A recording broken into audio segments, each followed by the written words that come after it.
All right. Well, hey, happy Friday, everybody, and welcome back to another future-focused weekly update where we are bridging the intersection, something like that, of business, technology, human experience. I've been doing this for 5 years, and I still can't get it straight. But all that said, the content's still going to be the same. I'm going to run through some of the biggest happenings at that intersection and just share my thoughts, feelings, reactions to hopefully help you stay 10 steps ahead and just help make sense of some of the chaos that's going on right now and break it down. So if this is your first time listening, thanks for joining. Hopefully you find it valuable. And if you've been following for a long, thanks for your continued listening in, and continue sending along stories, feedback, things like that. I love making this as valuable as possible for you. And if you could, be a huge favor if you liked, reviewed, shared, all those fun social things. So with that, let's get into the 5 that I have today. I've got some legal stuff that's going on. There's some interesting things happening. But first, I want to start by OpenAI. They are in the news for a lot of not great reasons pretty frequently. And they made the news again because Miles Brundage, who was the senior advisor to the AGI, Artificial General Intelligence Readiness Team.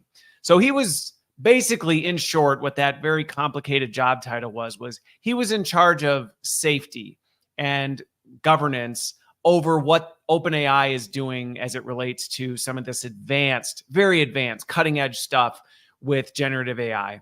And so he left, and as a result, the team was disbanded, and they ended up moving it. I can't remember what it was, but they ended up moving it. Now it's like a sub team under their chief. It got moved underneath an org, which happens all the time. Senior leaders move, and then they aren't really sure what they're going to do with it. So then they bump it under some other executive. So while some of the headlines were really calling attention to how, oh, look what they did, this is obviously a statement about OpenAI's view on safety, I think we do have to be careful with how much we draw conclusions from this, because from my vantage point and having been in the senior levels of large organizations, when very senior people leave, they got to do something with their teams.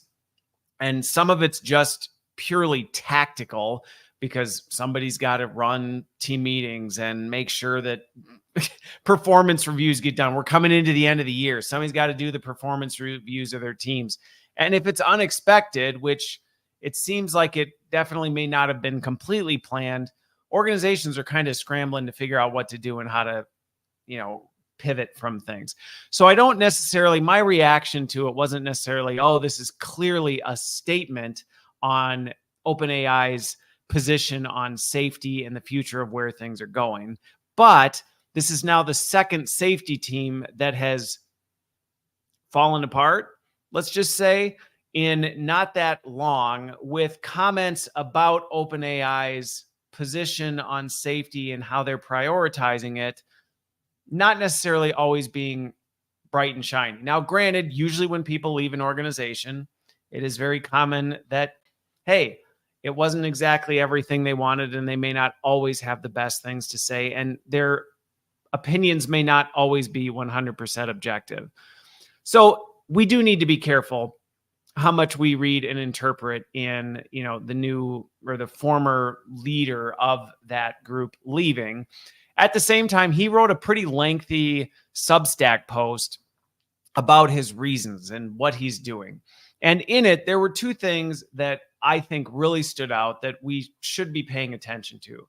So one, he mentioned that he wanted to influence where all of this technology was going and kind of have a role in shaping that from outside the industry rather than inside. Now, I don't know. I didn't do a ton of research into what's happened since. I don't know if he's landed another position already or what exactly he's looking to do. I know he wants to do more with kind of the governance and the regulations around some of this stuff. So if he hasn't already, I wouldn't be surprised if it pops up that Miles is in some advisory board in some government agency, or he's doing contract work with that kind of thing. That wouldn't surprise me, but I don't know the details of it yet. but he wants to play a role in that. And I actually commend him on that, especially when we look at what OpenAI, they've made a major shift. And I know they've taken some major heat for this, but in some ways I can understand why they're doing what they're doing. So OpenAI has made a bit of a shift from being this kind of cutting edge research institution, which is why to more of a corporate entity looking to commercialize some of the stuff they're doing. And as a result, research is very expensive. It's very costly. It's very time consuming. And so there are some people within OpenAI who have not necessarily been super happy about it. Now, I would say I've played around with a lot of the AI models. I still feel OpenAI's stuff is some of the best. So it's not like they're falling behind, but they're making this position to say we're less of a research organization focused on the advancement of it and more of a how do we transition into commercializing and productizing what we've produced. Some of that's probably just purely coming from the fact you got to make money and you can only keep taking grants and investments from organizations for so long. At some point, you got to start turning a profit.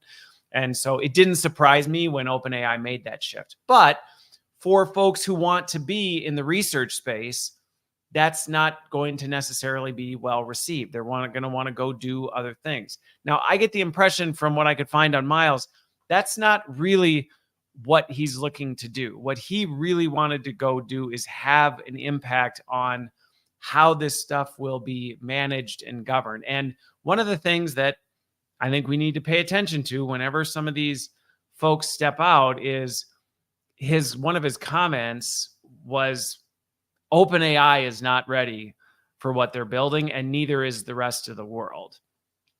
And, that's always one of these cryptic things you hear from people. But if you've listened to my stuff for very long, I share that same point of view that in many regards, I don't think we realize the power of the tools that we're building and the technology we're creating right now. And you can just see it, and you're going to see in some of my next updates, we're being really reckless and careless with some of this. And so I actually commend Miles for stepping away, not necessarily like, oh, I don't like OpenAI, but he's like, I want to go do this.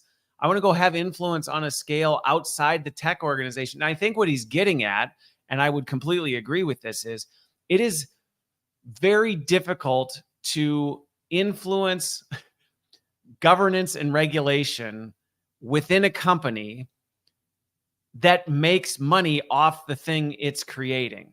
It's like when you see some of these companies going, we're doing an internal investigation into whether we did any wrongdoing. And wouldn't you know it, they didn't find anything. It's like Mr. Beast investigating his own allegations right now. He's like, yeah, we're taking a look at this. You really think anybody trusts and believes that the investigation you're going to lead into your own organization is going to uncover stuff? Now, every once in a while it does, but it's usually this sanitized, downplayed version of things. And it doesn't result in any real change. And I get the sense that Miles is going, and based on previous things I've seen about OpenAI, and it's not just OpenAI. I want to be really careful about that because they keep taking punches. And there's some things I've seen and people I know over there where some of it's well-deserved, but I don't think they're this unicorn in terms of how things are happening. So I do want to be careful how I represent them. But from what I know about it and his statements and his very lengthy Substack post, I think he felt frustrated that he's seeing some of the stuff that's happening going, holy cow, this is serious. And we seem more concerned about quarterly earnings than we do about what we're creating. And I need to go out and I need to go work for an institution or an organization that is not going to be overly biased towards performance and earnings than they are like, hey, can we make sure this thing is safe? Can we think through some of the long-term implications about it?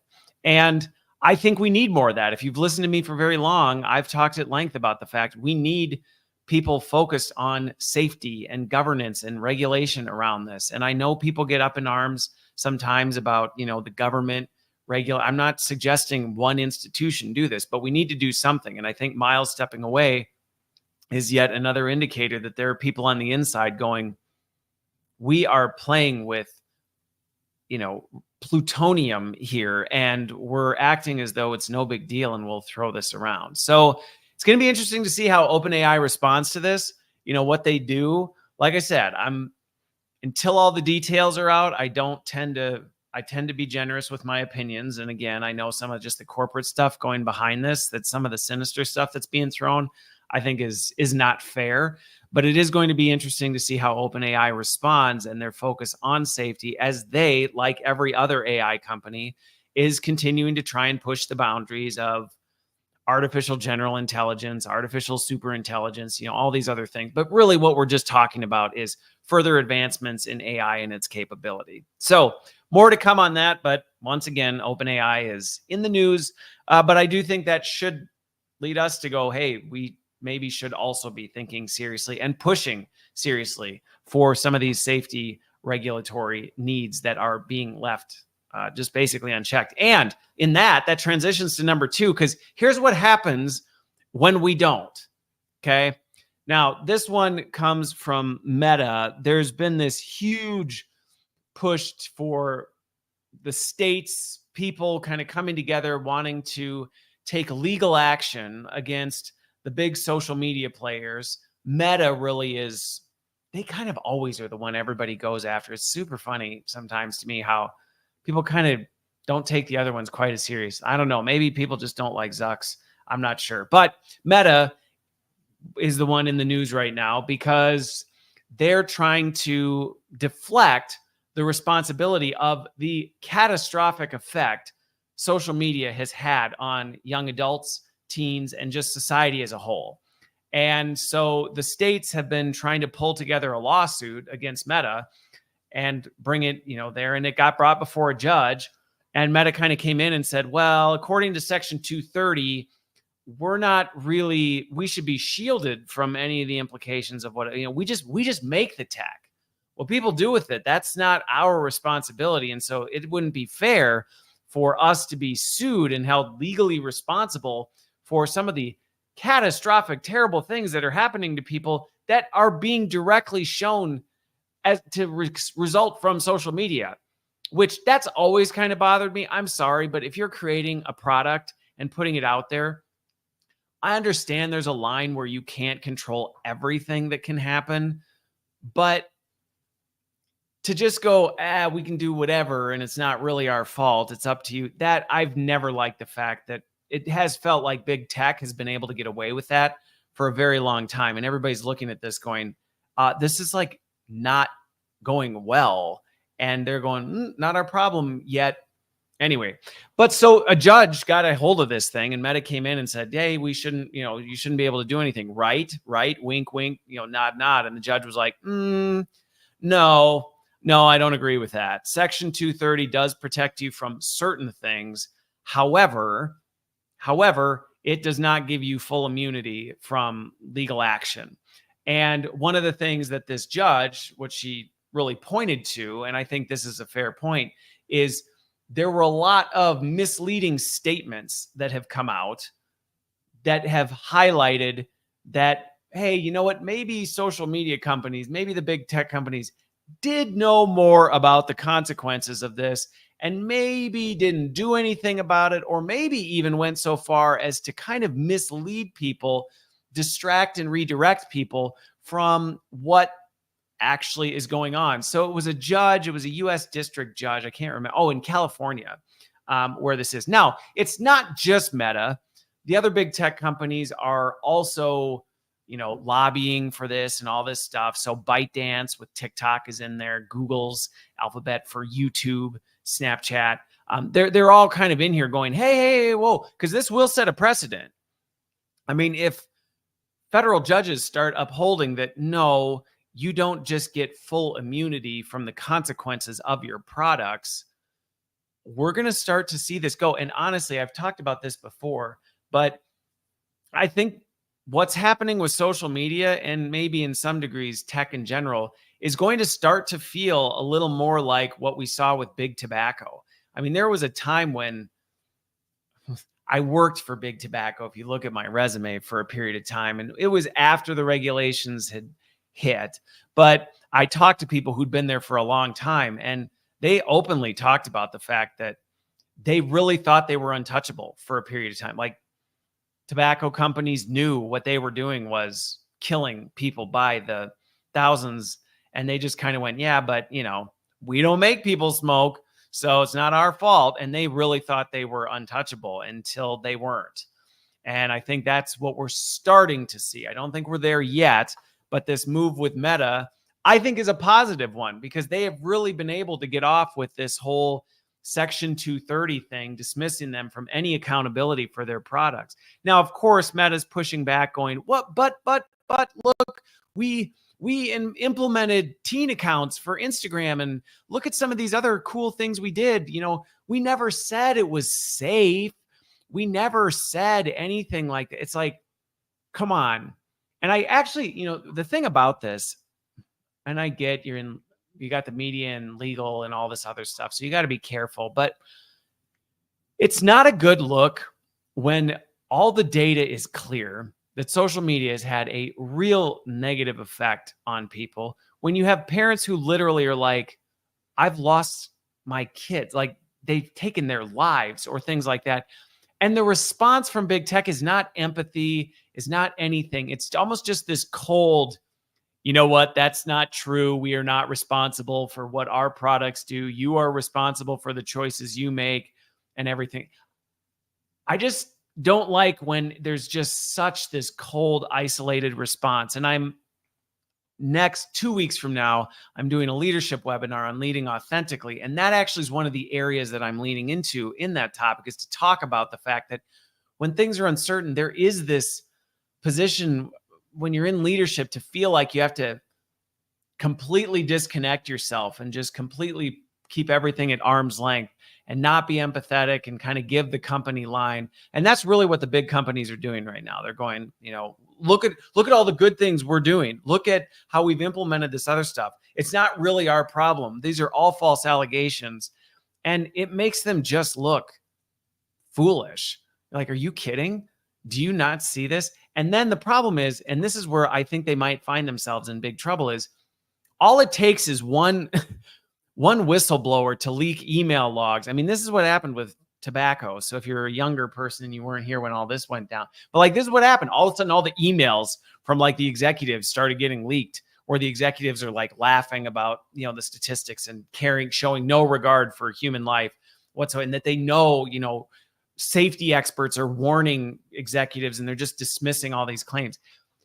They hit so much worse when you've just gone on record saying, we had no idea, this is not true, all this stuff is false. And then whoop, all this stuff comes out and it's like, oh, wait, I thought you said this. Oh, well, apparently in this email, you said exactly the opposite.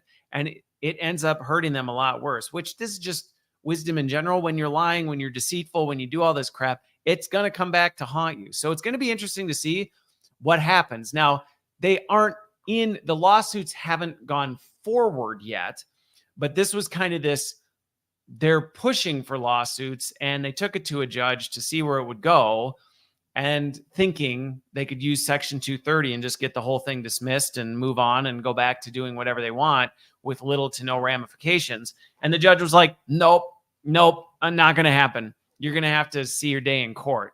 So I'm actually really curious to see how this starts to play out in the coming months and years, as I'm guessing there are going to be class action lawsuits. I'm guessing some of this stuff. Now, to be fair, all right, and here's where I'm not defending the tech companies, but I am going to speak to, parents and just individuals in general.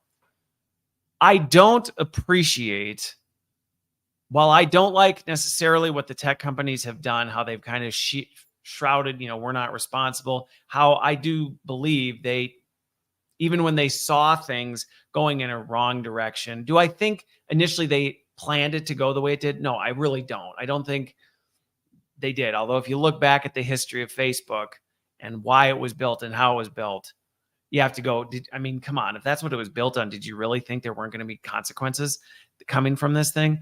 But I don't think there was this malicious intent to create a platform that would lead to depression and people taking their lives and ruining the fabric of society. But I think at some point, people started recognizing it. But going back to just like I said with OpenAI, when the priority is increasing earnings, when the priority is making a bigger market share, whatever, you kind of shove those things to the side and you think you can get away with it till you can't. That said, I don't appreciate when parents or adults or whoever don't seem to want to take any responsibility for themselves either. Okay, this isn't 100% on big tech.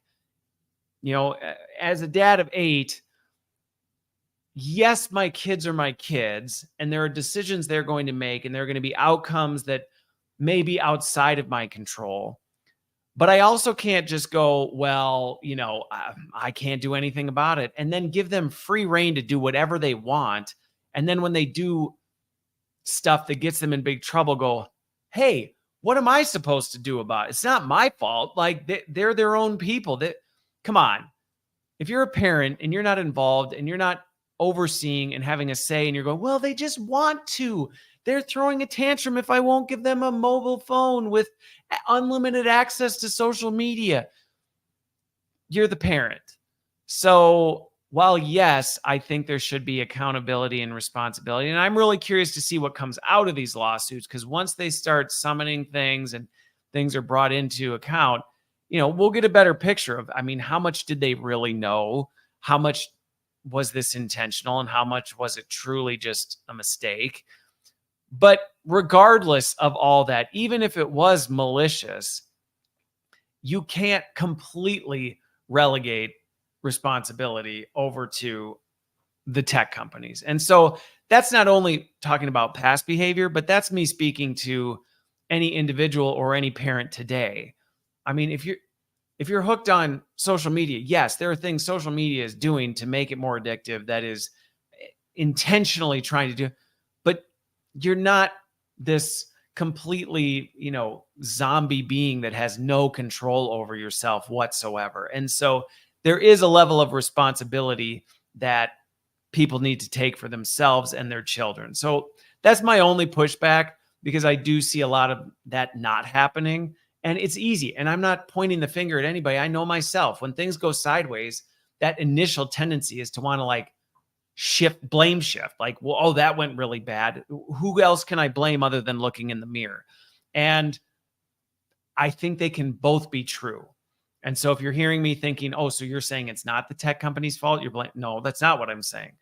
But I'm also saying it's also not 100% their fault, and both can be true. Both parties can hold some responsibility. And when I see people go too far on either end, I think it doesn't go well, and we don't actually solve the problem is the biggest issue. When we don't think about things holistically, we don't end up solving problems. And that's really what I want to see. All right, now the next one, we're still in lawsuit season here.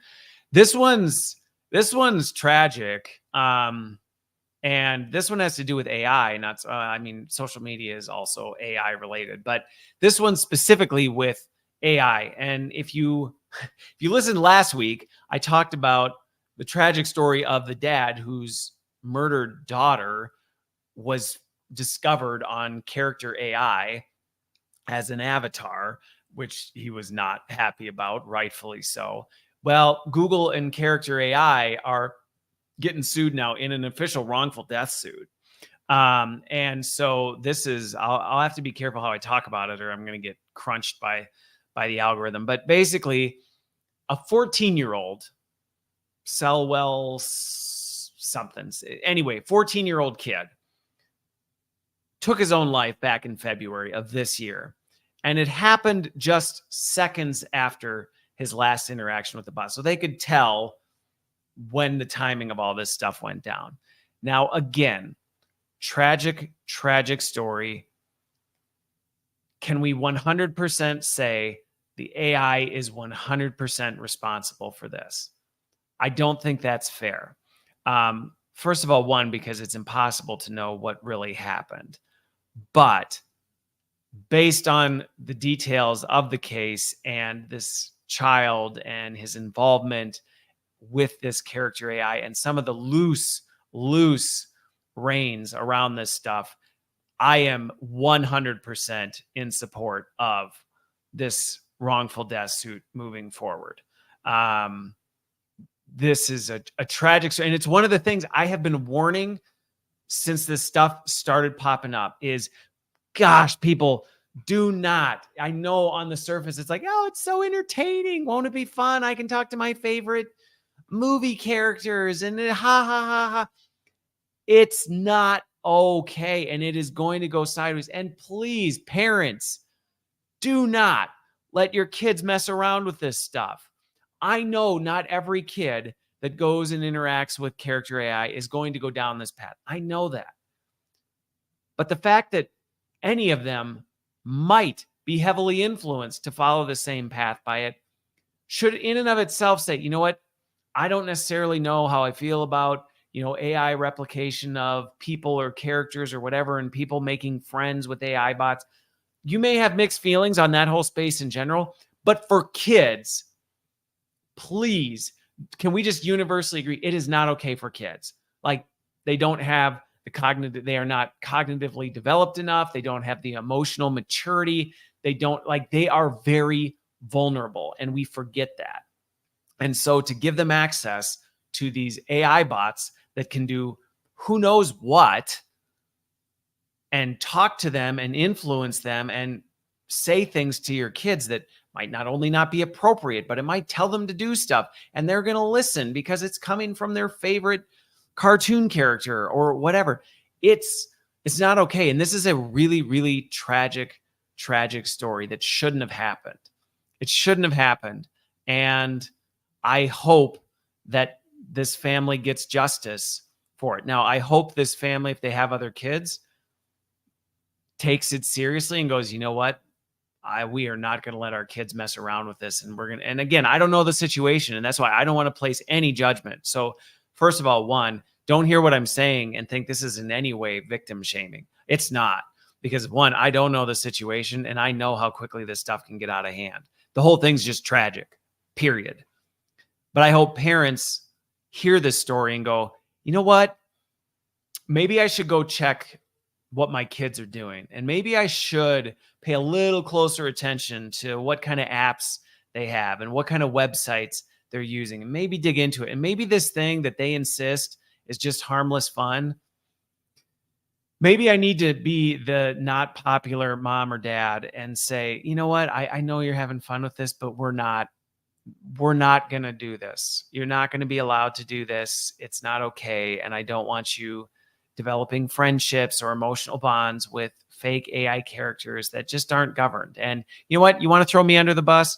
Say, I listened to Christopher Lind, and he's got 8 kids, and he's got a lot of experience in this space, and just based on the risks, you can throw me under the bus if you want. I will happily lay under that bus if it's going to protect somebody else's child from not falling victim to this. And so, of course, just like with Meta, character AI is responding back with like, well, we're going to make changes. We're going to restrict this to not being used by kids under the age of 18, which good. But then, like, how are you going to regulate that? Kids are smart. They know how to get around. What, are you just going to put a thing on, put in your birthday?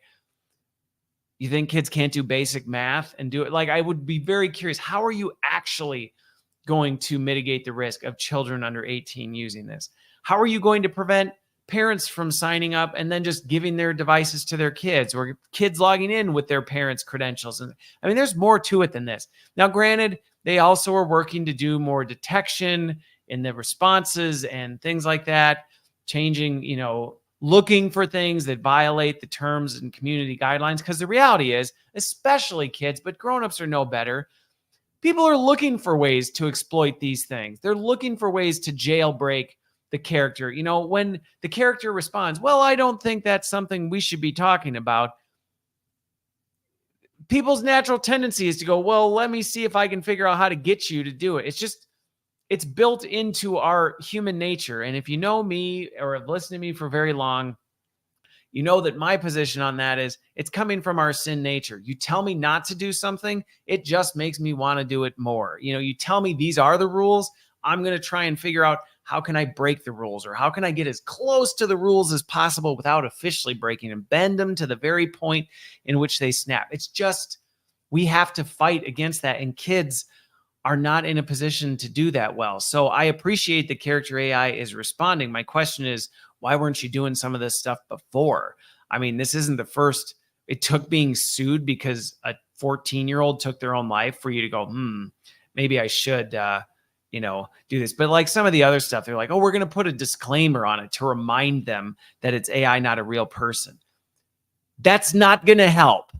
No teenager, no adult is interacting with a character on Character.AI and going, oh, this is AI because I actually thought Sonic the Hedgehog was alive. And I mean, come on, really? And some of this stuff is like, that's the best you can do. And also one of the other ones that I was like, I guess, like, oh, it's going to give you a notification when you've used excessive amounts of time in a session. Are you going to put a big dismiss button on there? Because we're in the attention economy. And I can promise you, the investors of Character.AI and the execs whose bonuses are based on the performance of Character.AI, I mean, they don't want to get sued, but they also don't want you putting your phone down if you're in a really intense session with one of the characters and, this warning comes up and actually turns off the device. They kind of don't want to do that either. And so I'm really curious how the app is going to change as a result of this. But I also hope that this lawsuit moves forward and actually makes tech companies think twice about it, because this is the kind of stuff that I think Miles back at OpenAI, he's probably seeing even more than this. But this is the kind of stuff these folks who are close to it are seeing and going, hey, we got to think about this, or we're going to end up where we are with social media today. And the thing with AI is it's not going to take decades to get there. It's going to take months, maybe years, for us to see real harsh consequences from this stuff. And so my heart goes out to the family who lost their child. I can only imagine what you're going through, and I'm so sorry for that. And to other parents, please don't let your kids mess around with this. Be attentive, kind of like the social media thing. Be a parent. Know what they're up to. Know what they're involved with. Be monitoring it. Sometimes it's okay for your kids to get grouchy at you because you have a boundary or a barrier that isn't popular, or maybe their friends' parents aren't holding.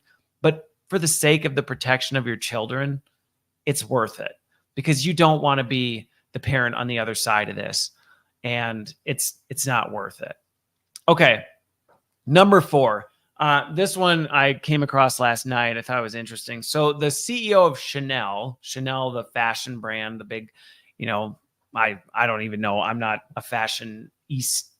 Is it if you're a guy, are you a fashionista versus a fashionista? Anyway, I'm not big into the fashion space, so I don't know much about it other than I would probably recognize their logo. But anyway, the CEO, Lena Nair, went off to Microsoft. She was at the Microsoft headquarters and was doing some stuff.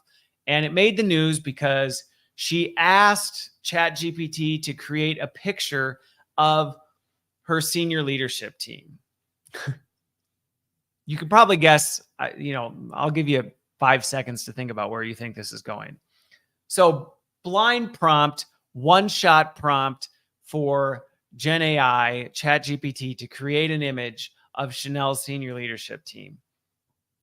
What do you think that picture was?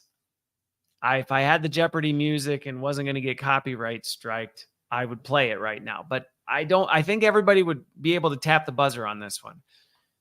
Wouldn't you know, the image it popped out was an image of a bunch of white dudes in suits. And this made the news because she was extremely bothered by it and frustrated and all this stuff. And of course, Microsoft's kind of reeling back, going, oh, we know about bias and it's not good and all this stuff. And here's the thing. Okay. And to me, what was most frustrating about this situation is things like this, while they can be good because they can be the kind of thing that incites change. And we all know, or anybody who's been around AI knows, AI bias is a problem. Okay, it's a challenge that has to be overcome. AI is super biased because it's built on training data. Training data is biased, and so AI companies are constantly trying to figure out what kind of bias is baked into the data. How do we mitigate it? How do we prevent that from happening? All this other stuff. But here's the thing: you're not going to get rid of it. And I feel like sometimes these things, that's what it's going for. People get all triggered because a one-shot response by ChatGPT came out with a highly biased, inaccurate view of this, and people go, see, AI thinks men, it's misogynistic and it's blah blah blah and all this stuff. And yes, there's bias built into it because it's built on human data and people are biased. And so those biases are going to get pulled into it and all this other stuff. Yes. Should we be working on that? Yes, we should be looking for ways to mitigate it. And this goes back to things I said through these other things. It can't just be a this or that. Yes. Can we be doing things to mitigate bias, do a better job of figuring out how to do it? Yes. And this is exactly why we need people, everyone, to increase their digital acumen and understand AI and use AI properly. Because if you use AI improperly, which in my opinion, what she did was an improper use of AI. It is not the right way to use it. It's just not. It's not the right way to use it. And I didn't get a chance to see what the exact prompt she used is, but I would almost guarantee that if I were to take a look at the prompt, I would go, yeah, you misused AI. And that's why you got a highly biased, not accurate, one-shot image created off your poorly structured, poorly applied bias or prompt. And they both can be true. Yes, we can try and do more to reduce bias in AI. And yes, everyone needs to be responsible for improving their skills and knowledge in the use of tech. Now, you might go, what are you talking about? She asked for an image of Chanel's senior leadership team. It should have got it right. Well, here's the thing, and this is why without knowing what the prompt is, I can't fully critique it. But I'm guessing if literally the prompt was create a picture of Chanel brand's senior leadership team, it probably just went off all the data that it has, which we know senior executive leadership teams are often not balanced. They are largely made up of white old dudes. And so that's the data that it has. And so when it gets a very generic response, senior leadership team of big brand, it's going to create what the majority of the data tells it. It's just predicting mathematically what it thinks that is. Now, had she specifically given it detailed instructions, I want you to research all the members of the Chanel C-suite, gather that data, look for images of them. Then I would like you to create a portrait of that senior leadership team sitting in a conference room, whatever. Like, I guarantee they would have gotten a more accurate picture. Now, what's funny is one of the articles that wrote up about this actually tried to do a one-shot prompt, and they got a very different thing. Now, here's my bet. Because this went sideways, someone somewhere knew that everybody's going to hear about this, and one of the top prompts that's going to be coming into AI is this. And somebody went and quick adjusted the filters so that if somebody asked for a picture, and I'd actually be curious if you want to experiment with this, go out and ask ChatGPT to create an image of Chanel's senior leadership team, because one of the news sources tried to do it, and suddenly it was a diverse, men and women and of all cultural diversities all over, and it was like, oh, weird. It's almost like this happened, and then somebody went, uh-oh, some other people are going to try this, and we better not, we don't want this to become a social media trend of like, hey, what's your thing? So let's quick fix this. So if it doesn't happen now, okay, Don't then hate on it and go, this is BS. I tried to do it and I came up with a, diverse multicultural leadership team. This is totally bogus. Nah, somebody went in the background and made a change knowing that everybody was going to try this the second they saw that. So I guarantee one-shot prompts for senior leadership teams suddenly got a lot more diverse and multicultural. I can tell you that right now. But I don't think it's fully fair to blame OpenAI and Gen AI for doing this. And this is why you will get, I say this so many times, AI gives you what it thinks you want. That's it. That's the bottom line. So if you're very generic, it doesn't really have a whole lot of detail. And so it's going to go back more to its training data and go, well, I don't know specifically what they want. So let me mathematically calculate with some degree of accuracy and probability what I think they want. So the more detailed your prompt, the less work it has to do to guess, the more likely it is to not be biased. Now, it's going to pick up on your own bias. So if your prompt is biased and it's, boy, can it read details. You think, oh, I gave it a really balanced, objective prompt. It picked up on the choice of words and the structure and the intensity of your sentence and how you described it. It'll pick up on all those patterns and then go, let me find other ones that sound like that, and it'll give you what that is. So the point of this is you just got to be really careful. And any one-shot thing you do, I've been in conversations with people where they think they're like, aha, I got you, Christopher, because see, I went out to ChatGPT and I typed this and I got that. And I'm like, yeah, what did you think you would get? Like I had one the other day, somebody was like, see, ChatGPT, this was talking to some of my conservative Christian friends, and they were like, see, ChatGPT is woke and liberal. I asked it how the world was created and it gave me evolutionary, blah, blah, blah. And I'm like,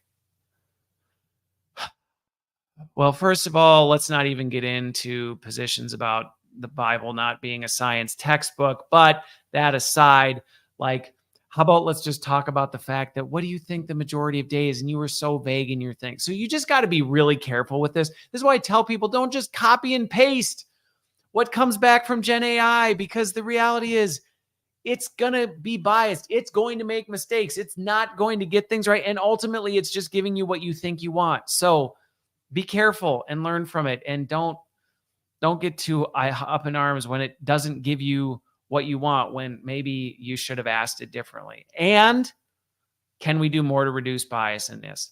Sure. Yes. But we're never going to get there. So if you think we're going to wait around for the perfect unbiased AI model, think again. All right. The last one was a study out of MIT that I thought was pretty interesting. So there's, this is one of the things where I had this question. I don't even remember where it came up. Somebody asked me this on a panel or something the other day, or maybe it doesn't matter. You don't care where it came up. The fact is it came up. Somebody was like, what should AI do? And what should humans do? Like, where are humans better and where is AI better? And this is a really big question coming up in business and in life and everywhere. Everybody's trying to figure it out. Like there's this one-shot answer to it, which that always bothers me because there isn't. There isn't. My response to this individual was, it completely depends. What may be reserved and best used done by humans in one situation may actually be better done by AI in another. So let me give you an example of this, and then I'll get to the actual research. So some people are like, interpersonal skills, anything interpersonal, it's better for humans than AI. Universally, if it's a human-to-human interaction, it should always be humans, not AI. Wrong. That is not true. There are times when I would much rather, because it's a transactional interaction, I just need an answer to my question or to be moved to the next step in the process as as quickly as possible. I don't want to talk to a person. Even if it's a person-to-person interaction, it's not the kind of interaction I actually want to be talking to a person about because I don't care. The value of the experiential component doesn't matter. I just want to get through it. Or maybe as a company, you're looking at customer experience and you're going, for this thing, the human to human customer interaction, that's not the point for this. Well, then use AI for it. And another company may go, no, this is critical. We want the first experience anybody has to be with one of our human employees. And that is part of our value proposition. It's part of who we are.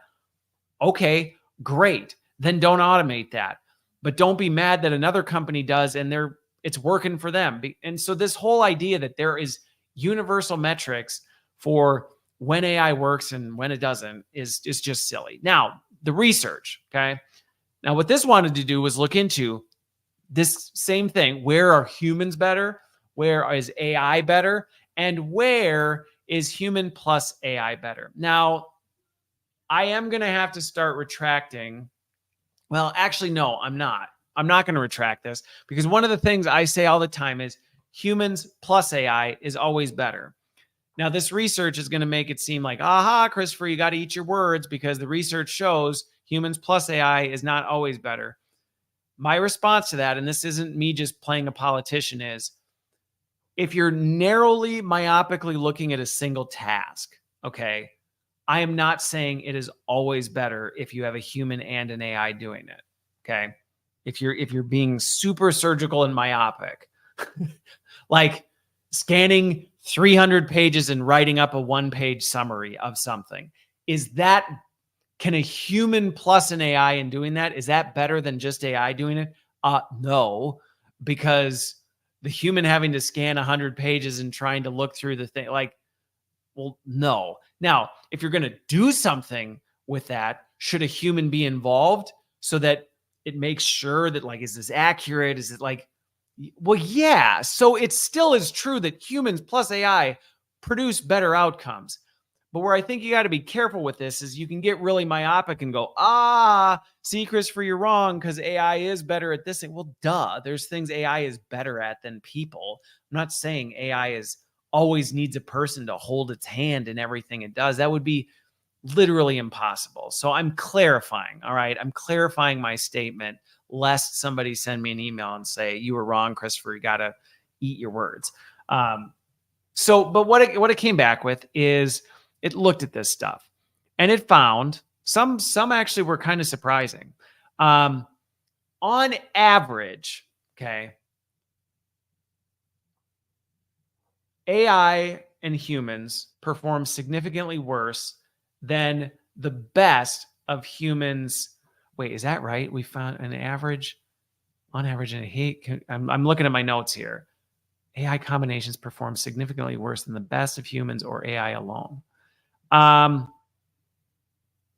Okay, yeah, now I remember because I actually went and looked at the research on this.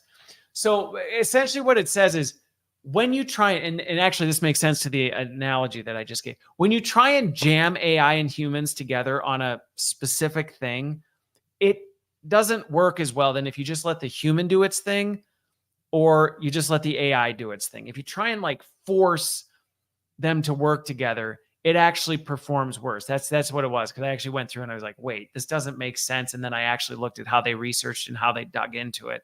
I was like, oh, that does make sense. Like I said in my example, if you were like, okay, AI plus human, read this 100-page thing and produce a summary, you would be better off just saying human, you do it, or AI, you do it, rather than go, let's forcibly fit these two things together and see if the AI plus human outperforms it. It's like, well, it's not going to. It's not going to. Even a human by themselves can do a better job quickly scanning and writing up a brief summary of this thing than trying to forcibly smash AI and humans together. I think about it like multitasking, where people are like, I'm such a great multitasker. But the research shows you actually can't multitask. Your brain can only focus on one thing. So what it's really doing is shifting gears constantly. And that's the part that I don't think the research fully fleshes out. And it's hard to interpret that. That's why I had to go through. And even as I was reading my note on it, I was like, wait a minute. Nah, why was it that way? Because really what we're seeing is the same thing that we see in our human brains. Like you can't merge AI and humans together. And when you try to, it actually performs worse. You have to They actually need to switch between each other. So the second thing that I thought was interesting, though, this one was kind of interesting, but then it made sense as I thought about it, read it more, and then actually just kind of thought through my experience in human behavior. There were significant performance losses. AI actually did better in decision-making than people did. Surprise, surprise. And this one wasn't like the, oh no, it doesn't make good decisions and then people mess it up. Now, by the way, as I dug into the data, and this is one of the things that I think could be misinterpreted, so watch out, is, oh, AI is really good at decision-making, so you don't need to oversee it. You could conclude that if you believe that already and try and read this research, and it's super long. So if you try and go into it, you could extrapolate that out and go, aha, this is why we're going to make AI our CEO, because this research proves AI is better at making decisions than humans or humans and AI combined. Wrong. But what is correct about that is humans actually kind of mess up its decision-making ability, because in some ways, AI will do something based on empirical data and all this other stuff. And then it comes along and humans have this tendency to go, I lead with my gut. I lead with this. And I know AI is telling me, all the research and data is telling me that this is the right decision to make. But my decades of experience tell me that that's stupid based on butterflies in my tummy. So never mind AI. And then the research shows like, well, you idiot. Like, no, AI outperformed you. You actually messed it up. And so in some ways, I think this is where it is good that we do lean on AI for decision-making. It's the research to me actually validates that it is good to lean on AI for this, because it does a good job analyzing data and coming up with this. Now, this is why I wouldn't just say, so make AI your CEO and then call it a day. Somebody has to look at what data is going in there. And somebody has to make sure that the data it's using to analyze this is accurate and correct. Going back to bias, that it's not unbiased, all this other stuff. Like, somebody has to cross-check this, make sure the right data is being fed, make sure it's the right data, that it's quality data, like all these other things. Somebody also has to be prompting it for specific things and asking and cross-checking AI to do it. So you need people involved in the decision-making process. But where, to me, looking through the research, it falls apart is when you do a good job of that, and then AI comes back and goes, I took all that input, I looked at all this stuff, I did all the cross-referencing, and here's what you should do. And we go, yeah, no, I don't feel good about that, because that just doesn't sit well with me. Which we know that screws things up just from a leadership standpoint. We see this in corporations all the time. Senior leaders hire some of the most brilliant minds in the world to come in and do stuff, and they do it. And then they come to the senior leader and go, here's what you should do. And the senior leader goes, yeah, nah, I don't like that though. So I'm not going to take, and it's the most debilitating thing ever. This is exactly what's happening with AI, and what the data proved is if you do that with AI, you're going to make mistakes. So should you use AI for decision-making? Yeah, you absolutely should. And the data is overwhelmingly proving that you actually can put a fair amount of trust in it. Should you structure it? There's my nuance to that. Should you structure? And so does AI win in decision-making? Well, in this component of decision-making. But again, do you need to combine that holistically? So again, this isn't a Christopher C, you're wrong, AI is better. Like, yeah, okay, myopically on this, but there's all these other factors. Now, the other thing, though, that was really interesting was, despite all these claims you hear about AI being so creative and it can just imagine and come up with stuff, wrong. It was not at all. It found massive, humans just crushed it, absolutely crushed it when it came to creativity and coming up with new ideas and whatever. Now, once again, though, you could go, aha, see, AI will never touch creatives. Wrong. AI needs to be prompted. Humans are good at creativity and coming up with things. Humans work well when they then have AI to take that creativity and do something with it. So that's where reading the research, and gosh, I already have seen I've seen articles on both extremes of this, cherry picking data out of here and not thinking holistically about it and going, see, creatives are immune from AI. No, they're not. And it will change your work and it will affect things. I've seen other ones go, AI can do all your decisions for you. You don't even need people anymore. Wrong, and go that path in your peril. And so it's frustrating actually having dug into the research and going, yeah, I mean, there's some interesting findings in here, but the at the root of it, it's still very consistent with the things I've been seeing and saying and observing for a very long time.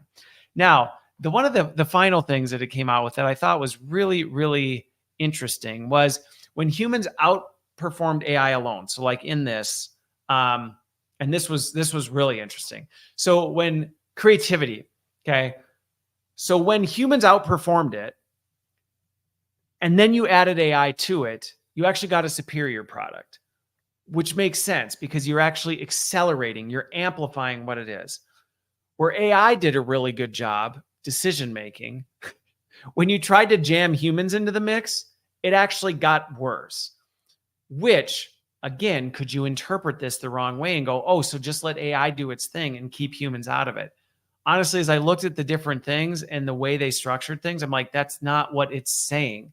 But what it's saying is, like the example I used, AI does this comprehensive research and comes back with a decision, and then humans go, yeah, well, that's not the way I would have done it, and that's not the conclusion I came to, so I'm going to go with my gut. Yeah, it was exponentially worse of an outcome versus on the creative side, humans are creative. They bring AI alongside, and there's even greater gains when AI. Well, that makes sense. So it was interesting seeing a bunch of headlines and going, now I'm actually curious what the research says and what the conclusions are and how this was structured and what actually went into it. And going, yeah, actually, most of these articles that have cherry picked this stuff, which is true of everything, aren't even accurate representations of it. So I'm going to wrap this week because I'm a little longer than usual. I was a little amplified today than I normally am. Is just, gosh, be careful with research, or be careful when you read things that say research shows.